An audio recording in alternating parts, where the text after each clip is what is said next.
वयवारीवर आधारित प्रश्न आहे जो पोलीस भरतीमध्ये आणि विविध परीक्षांमध्ये विचारला जातो. प्रश्न बघा किती सोपा आहे. समीरचं वय 18 वर्षापूर्वी 15 वर्ष होतं, तर किती वर्षानंतर त्याचे वय 50 वर्ष होईल? आता लक्षात घ्या, त्याचं सध्याचं वय काहीतरी असणार, बरोबर? माहिती लिहितो मी, सध्याचे वय त्याचं काहीतरी असणार, परंतु प्रश्नामध्ये काय दिलंय?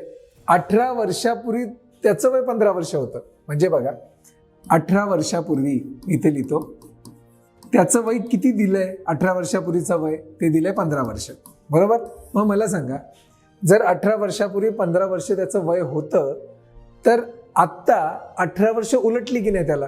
मग 15 अधिक 18 वर्ष म्हणजे किती? 33 वर्ष. 33 वर्ष हे त्याचं आत्ताचं सध्याचं वय असणार, कारण 18 वर्षापूर्वी तो 15 वर्षाचा होता. आत्ता तो 18 वर्षांनी वाढला, त्याचं वय वाढलं, 33 वर्ष झालं. आता विचारलंय काय, किती वर्षानंतर त्याचं वय 50 वर्ष होईल? मला सांगा, आत्ता त्याचं वय 33 वर्ष आहे, अजून याच्यामध्ये किती मिळवले तर वय 50 वर्ष होईल? सांगा बरं. तर 33 मध्ये 17 मिळवले तर वय होणार 50 वर्ष, जे आहे आपला ऑप्शन क्रमांक 2. आहे की नाही? सिंपल सांगा. प्रश्न असतो सोपा, पण परीक्षेच्या कालावधीमध्ये कन्फ्युजन खूप होतं आणि आपण या साध्या साध्या गोष्टी चुकतो. व्हिडिओ आवडल्यास नक्की लाईक करा.